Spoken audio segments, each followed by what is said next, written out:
Welcome to Dreams and Delivery, a podcast for tech professionals, real stories from people who deliver at work and dream beyond it. I'm your host, Christine Kahn. By day, I'm a staff technical program manager in big tech. By night, I'm a musician and a sound bath meditation practitioner.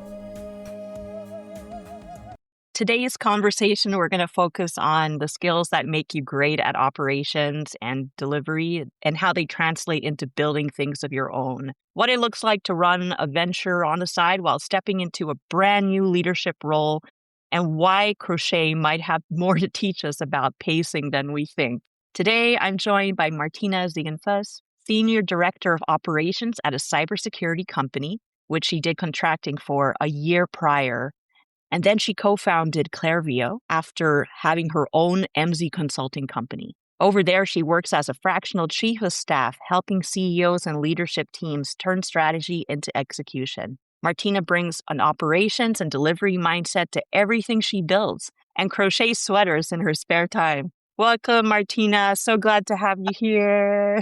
I've never had an intro. I love that. Thank you. Thank you. I'm excited for you and for this podcast as well. I think it's super cool to like follow your passions, and I think we both came to the same, kind of drive in the same way. So I'm looking forward to talking to you about it. A little background on Martina and I. We previously worked together in fintech, and Martina was organizing a program management offsite for all of PMO and invited me to hold a sound bath meditation as part of the event.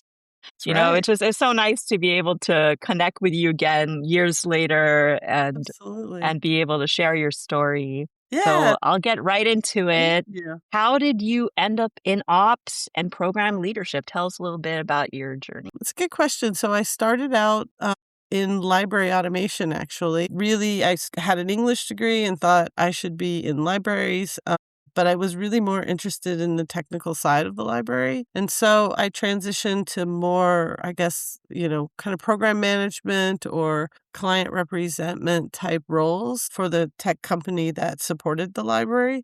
And stayed there for quite a long time, but was interested in maybe taking those skills and looking in other industries. So I went to MySpace. I worked for a while at NortonLifeLock, other companies. And I found that being able to help organizations to, build programs based on their strategy was something that I could do, in any setting. It didn't have to be necessarily, one industry. And so just kept building from that. And every time I've changed roles, I've learned a lot about that specific area, of work.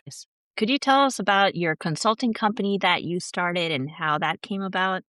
I was, working for a major company, and I just kept feeling as I was working for them that I was doing program management. I was at a high level there, but I kept feeling like every time I would take on these larger initiatives that there was just not a lot of creativity to the way I would be able to work. And I found that in larger companies with, that you usually they have a structure or a template. They have a way of working. You have to fill out these forms. You have to conduct these set of meetings. You have to do things in this way. And I just could not fit into that mold. And it felt really inefficient to me. And everybody would say it, but no one would change it. And so when ultimately when I was laid off from that company, I was actually super happy. I was excited to be kind of forced into this change. But on the other side of that, I was really amazed at how dependent I had become on one thing, on one company, on one structure. And it was not a great feeling because, and I think a lot of people feel this where it's like, oh, I finished that. Now I have to go find the next thing. And so I did the usual, updated the resume, went on the LinkedIn, looked up different jobs at different companies. But every time I would read them, they would all feel exactly the same. And I would just have this awful feeling like, oh, I'm going to go back into this again. And, it's just going to be tough. And so I started I traveled a lot, and as you alluded to in the intro, I started picking up crochet, which is very silly and funny, with a friend of mine who, 'cause she's self-taught. So we just started joking and started doing it a little more seriously. At the same time, I started thinking about like, well, what am I going to do for work? Because I'm not going to make $1 million on crocheting, so I have to have something to fund this fun pastime I have. I just decided one day, I don't know how, but I just decided one day, like, I'm just going to start a business, but I'm gonna use AI a bit to get it structured and to give me advice. And I'm just gonna like pretend like it exists. So I made my first post. I created MZ Consulting. I bought the LLC. I did the domain. I got everything together. And then I went on LinkedIn and did one of those, oh my God, I'm so excited to have started a business and have all these clients, which I had done. And so I then just started to kind of, I guess, fake it till you make it, right? So then people were excited for me. They were like, people were commenting so positively, and I thought, wow, this is crazy. And then people were started reaching out to me that I had known from my past, and they would say, oh, like, we don't have a full-time role at the company, but like, I had one colleague reach out, and he's like, oh, but we have like 20, we can give you 20 hours a week to do like some M&A projects and stuff. But nobody ever wants those, right? Because they want the full-time Right. job. Yeah.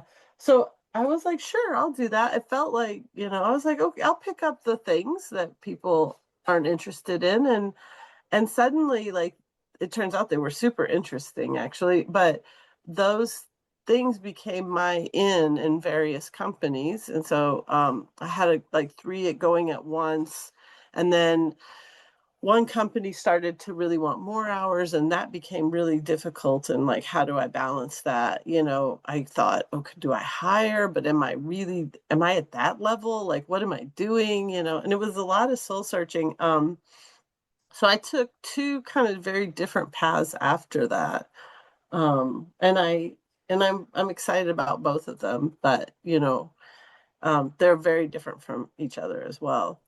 Yeah, I Um, wonder if you could tell us about Clervio, the new yeah. company that you founded, and how fractional leadership differs from consulting.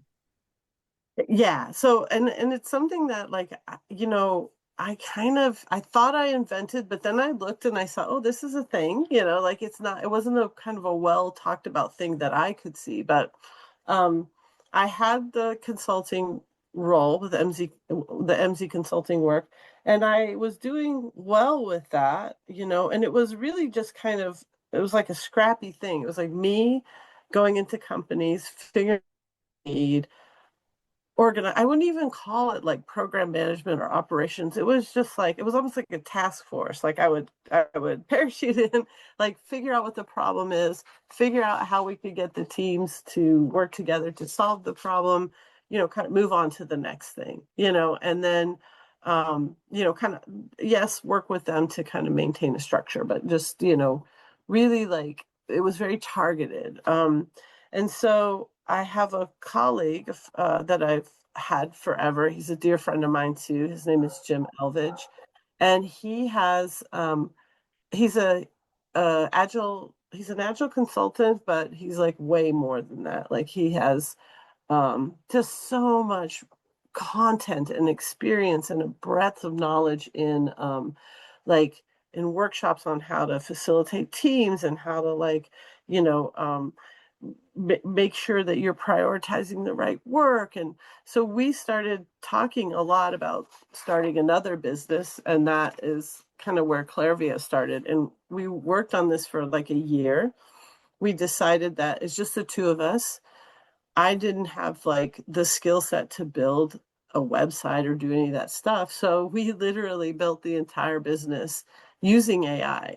So we wrote a white paper, and then we started writing, brainstorming together for how we would market something like this, and what would it be and how would it work. And the idea is essentially, to have, we started out with the idea of having more of a consulting service around fractional leadership. So the idea being that, like a fractional chief of staff to me is, maybe like a program manager on steroids, right? It's someone who not only understands how things are connected, but also kind of can dig really deep in to understand the subject matter and kind of really direct traffic and work with leadership and tell them this is the way we should go, help build strategy. So I think there's also something really powerful about being able to come in and not being directly embedded in the team to the point that you're impacted by the politics or whatever internal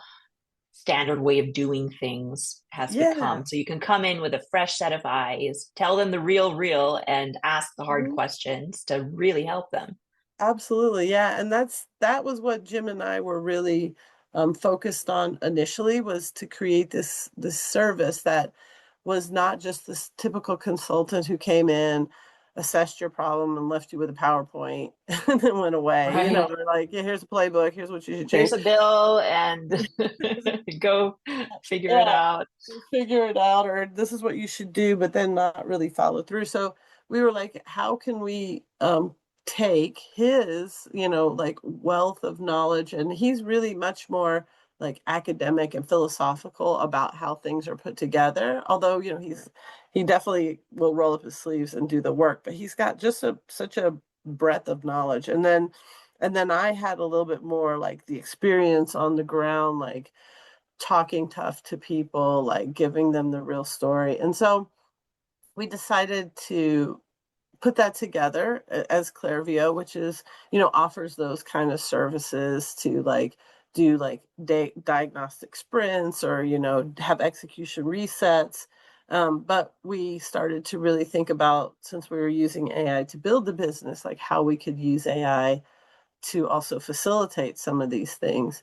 And then one day I was thinking about all of his work, and I thought, geez, like we have enough information and like workshops, things that he has built over time to be able to help people regardless if we're sitting in the room with them. And so that's where we started to branch out and create this assessment that exists on Clervio. And the idea is you go through, it's 31 questions. Jim and I often debate on if it's too long or not, but it is incredibly thorough. The questions are weighted, and then you at the end are kind of ranked in terms of these, these, oh, let me pause for a second. You're ranked in terms of just these categories of like, I guess, kind of dysfunction, areas where you can improve.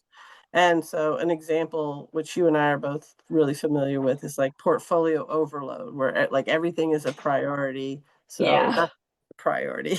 Or, diffused ownership, where like the work is spread across many teams and nobody is there to really lead it, and so identifying where you have gaps in the way that you're delivering the work at your company, and then being able to dig in and say, okay, we can create a custom playbook, or we can create a targeted assessment and engagement with you based on those areas.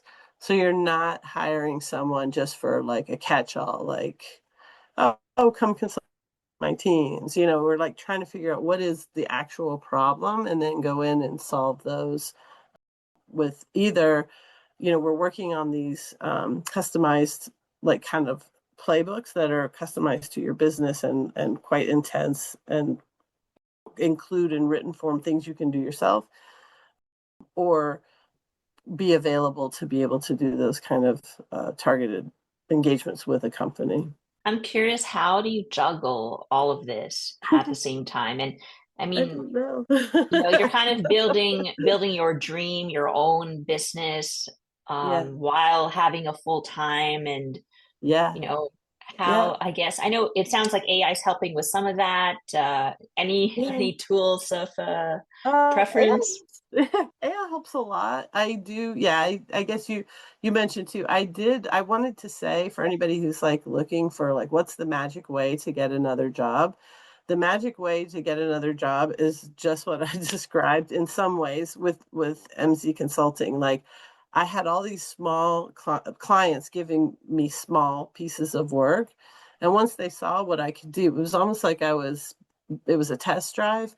Then, I had them come to me and offer me full-time roles, and so one of them I did take, at a cybersecurity company. So I am a senior director of operations at a company. I also, work with Clervio.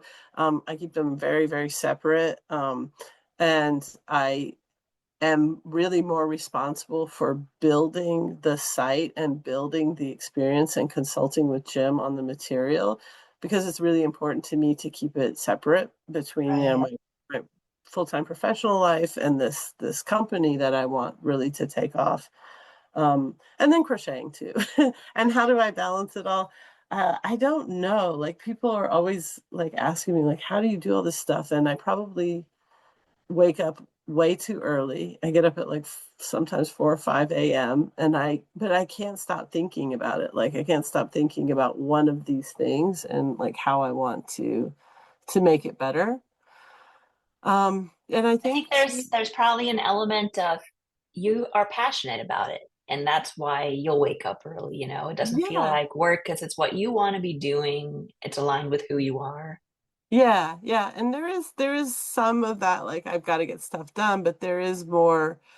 Once I started with Jim started Clervio, I really, like, sometimes wake up and I think, why aren't people clicking on this area? Or why are people maybe stalling through the assessment? Like, what can I do to go in and like make this better? And it's similar to, I guess, to the way I kind of grew up in program management. Like, I never there I probably should have gone and like done the become the buttoned up official, program manager, or become the official marketing manager. But it's like I've just picked up these skills and put them together to solve the problems that I need for myself, but also that I see in companies. And so everything that Jim and I, talk about through Clervio, everything that we've written about or that we do is just based on it. Yes, a lot of it's created with AI, but it's based on our personal experiences and our passion for like figuring these difficult problems out, you know? Any So life lessons from your crocheting? that apply to well, let me think. So, crocheting is like very, it's very specific. It can be very specific. There's a set number of stitches. There's, maybe 5 to 10 stitches that you got to know to be able to crochet, but you can follow a pattern, which I've done. But like, actually what I tend to do now, which maybe is not a surprise to you, is I'll just start crocheting a shape and I'll think, what do I want this to be? Oh, this is a rectangle. Okay, let's make a jacket out of it. Or, oh, this is, I want something a circle. I don't know. Let's make something like to cover up my cat tree bed thing, like, This and I is so agile of you to just exactly. adapt as you go and see how it feels, what's Exactly. organic. Yeah. Yeah. And I actually, like, for a while there, as I was doing these three things, I went to a little flea market here near where I lived and, tried to do sales, like sell the things I was making. And it was okay. But I did realize, like, crochet is one of those things that people either love it or don't love it. And they don't really appreciate how much time it takes to make something. And so they see something that they could get maybe that's machine made at Target and they're like, oh, this should be $20, So then I realized, no, this is the kind of stuff that I make for myself or for my friends or, just, for just fun gifts for people randomly. Like, I've gone and just given people, I had this thing for a while where if someone liked a scarf I was wearing when I was out, I would just give it to them, which is kind of weird.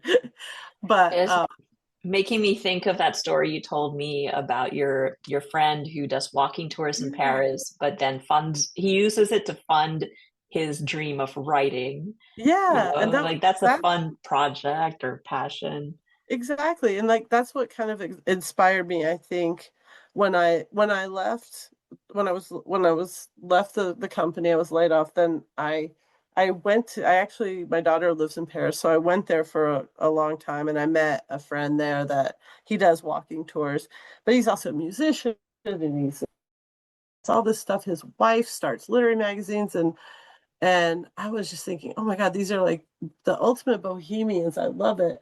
And he Mm-hmm. told me one time, he's like, I do the walking tours, which in itself seem really fun. But, he says, I do the walking tours. That's my quote unquote job. That's what makes the money. Right.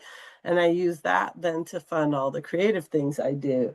And I was still searching at that time for what I wanted to do. And I was like, yeah, like, that's right. Like that's how it should be in life. And maybe the thing that you do for work funds multiple creative things, many creative things, but you have to figure out how to continue to make time for it and not let, this happened to me, but not let the work all consume you and then close out the creative side. You have to kind of balance the two. And that I think is Yeah. the hardest thing. Well, thank you so much for sharing your Oh my God. story.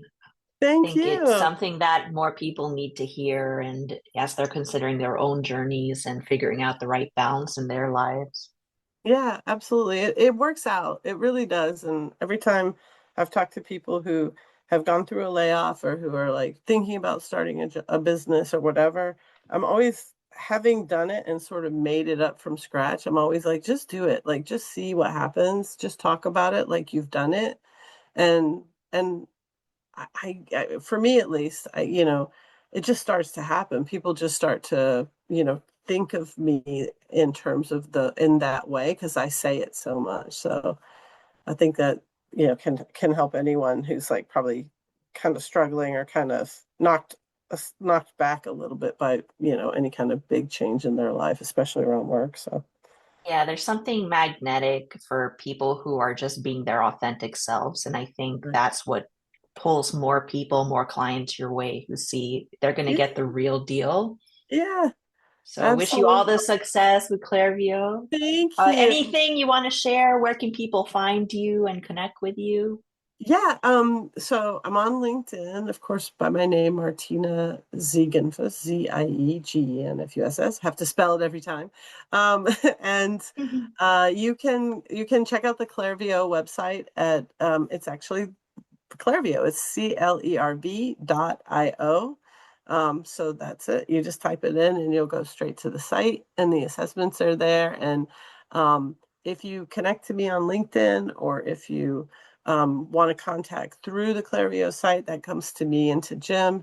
And we'd love to just talk to you about anything. Like you don't have to like hire us.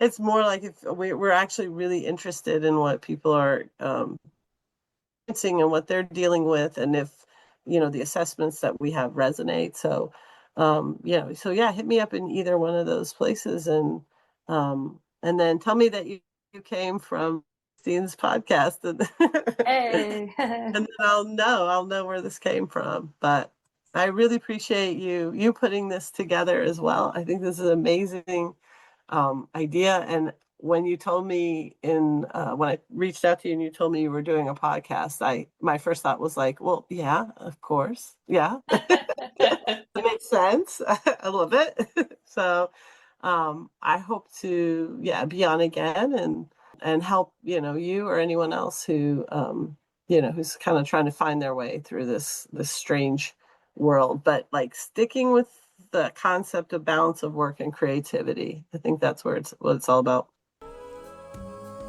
To everyone listening, if this resonated, subscribe and share it with someone who needs it. I'm Christine Kahn, and this is Dreams and Delivery.